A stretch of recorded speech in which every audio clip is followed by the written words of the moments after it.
Assalamualaikum warahmatullahi wabarakatuh. Salam sehat dan bahagia. Kembali lagi di channel Naturalisan Yusuf. Oke, seperti biasa yang akan saya bahas masih tetap seputaran kesehatan asam lambung, GERD, dan siatifus kosmatis. Dan di video kali ini yang akan saya bahas itu tentang jadwal makan ya bagi penderita asam lambung, GERD, dan siatifus kosmatis. Karena yang namanya makan itu sangat berperan penting ya teman-teman, bagi penderita asam lambung ya. Soalnya kalau misalkan makannya masih berantakan, itu sangat sulit ya untuk sembuh dari gangguan asam lambung dan siatifus kosmatis. Oke, sebelum kita lanjut ke pembahasannya, buat teman-teman yang baru mampir ke channel ini, yang baru datang ke channel ini dan belum subscribe, silahkan di subscribe dulu teman-teman. Ya, subscribe itu gratis dan biar teman-teman itu nggak ketinggalan ya kalau misalnya saya nanti mengupload video-video terbaru saya tentang seputaran kesehatan asam lambung, GERD, dan siatifus kosmatis, teman-teman itu akan mendapatkan notifikasi ya di handphone teman-teman bahwasanya saya ini udah upload video terbaru saya tentang seputaran kesehatan asam lambung, GERD, dan siatifus kosmatis. Jadi itu teman-teman di subscribe ya biar nggak ketinggalan video-video saya terbarunya. Oke. Jadi gini teman-teman, yang namanya makan itu ya memang sangat berperan penting gitu, makanya harus kita jadwal ya, harus tepat waktu biar apa? Biar si lambungnya itu nggak kosong teman-teman. Kalau misalkan teman-teman masih berantakan makannya ya, itu sangat sulit untuk sembuh ya, teman-teman, sangat sulit untuk sembuh dari asam lambung itu. Makanya mulai dari sekarang teman-teman itu harus memperhatikan ya pola makannya ya, dari jadwal makan. Yang misalkan teman-teman lagi parah-parahnya banget nih ya, masih parah lah ibaratnya eh, asam lambung teman-teman, dan pokoknya kondisi lambung teman-teman itu masih parah. Jadi jadwal makannya itu yang kalau untuk yang parah harus 2 jam sekali teman-teman ya, harus 2 jam sekali. Karena kalau yang punya gangguan asam lambung itu apalagi yang masih parah itu sangat cepat teman-teman ya, si lambungnya sangat cepat untuk memproduksi menghancurkan makanan tersebut ya. Jadi si lambungnya ini cepat kosong teman-teman ya, makanya harus diisi 2 jam sekali gitu teman-teman. Dan makanannya juga nggak boleh yang keras-keras ya, makanan yang mudah dicerna gitu ya. Jangan, kalau misalkan nasi yang lembek, jangan bubur juga harus nasi, tapi ya, nasi yang lembek. Soalnya kalau bubur itu sangat terlalu cepat ya, jadi cepat banget kosongnya teman-teman. Kalau nasi kan ibaratnya masih lumayan lah ya, yang penting jangan terlalu lembek, jangan keras lah ya. Nah, terus eh, dan makanannya juga ya kata saya juga jangan terlalu eh, apa keras ya. Kalau misalkan makan sayuran yang namanya kangkung itu hindari dulu teman-teman, kalau lagi parah-parah banget ya. Kangkung, jagung itu hindari dulu, soalnya kangkung itu kan mempunyai kulit yang tipis ya, mempunyai kulit yang tipis itu di bagian luarnya ya, kayak semacam kaca. Sama kayak jagung juga, itu sangat sulit untuk dicerna sama lambung ya, karena dia sifatnya keras lah ya. Jadi carilah makanan-makanan yang mudah dicerna gitu ya, dan tidak berpantangan juga dengan asam lambung teman-teman, yang membuat pemicu naiknya asam lambung. Jadi gitu teman-teman, pokoknya makan itu harus 2 jam sekali ya. Jadi 2 jam sekali kita makan. Misalkan teman-teman makan paginya jam berapa, jam 7 ya, terus nanti selang waktu 2 jam, 8 jam 9 itu teman-teman makan lagi sedikit-sedikit aja ya, porsi kecil lah ya, paling berapa suap lah ya, 3 atau 4 sendok itu makan udah gitu. Atau mau diselingin pakai cemilan ya dalam waktu 2 jam itu nggak apa-apa ya, pakai cemilan ya, yang penting cemilan yang aman ya.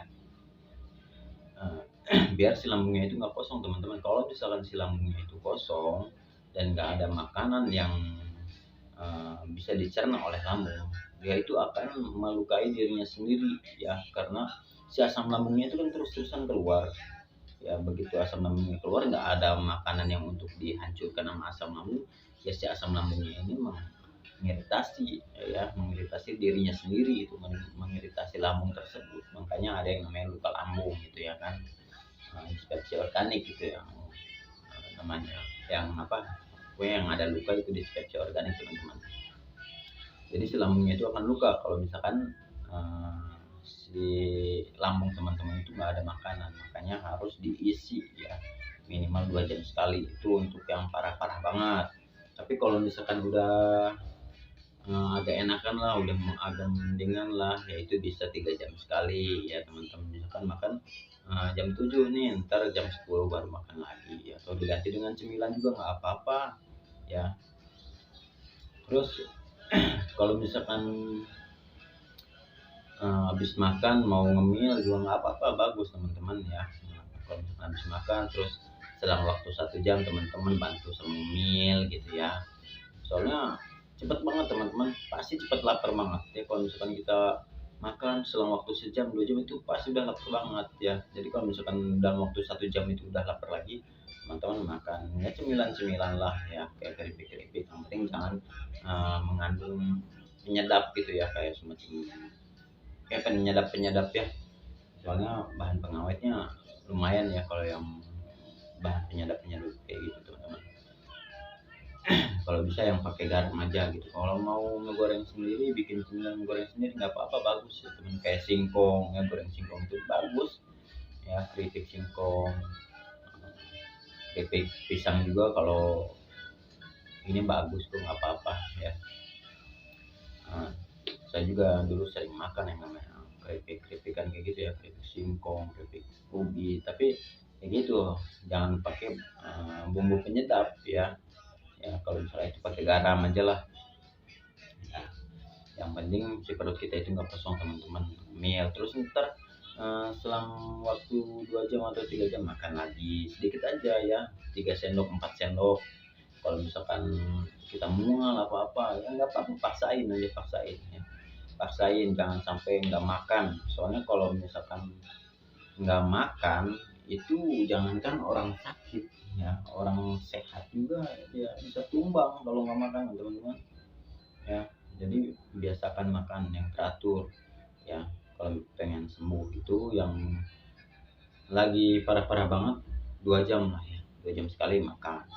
Terus yang udah agak mendingan itu 3 jam sekali makan ya, biar uh, si lambungnya nggak kosong ya.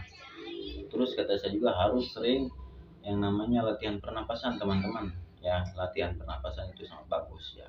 Jadi kalau misalkan kita lagi sesak napas juga, dia bisa membantu untuk meringankan lah ya. Kalau latihan pernapasan itu emang kalau misalkan kita lagi latihan pernapasan itu suka pusing ya ke kepala, tapi nggak apa-apa.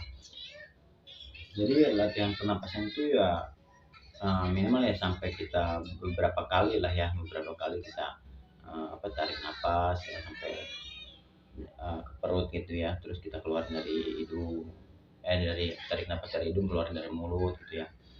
Terus kita lakuin ya minimal itu sehari itu 3 kali lah teman-teman, sehari itu 3 kali latihan pernapasan. Jadi fungsinya itu karena kalau misalkan orang-orang anxiety disorder itu ya, selain untuk membantu menguatkan otot esofagus ya, latihan pernapasan itu bisa membantu mencukupi oksigen yang naik ke otak. Soalnya kalau orang-orang anxiety itu kan berpikirnya terlalu keras sih.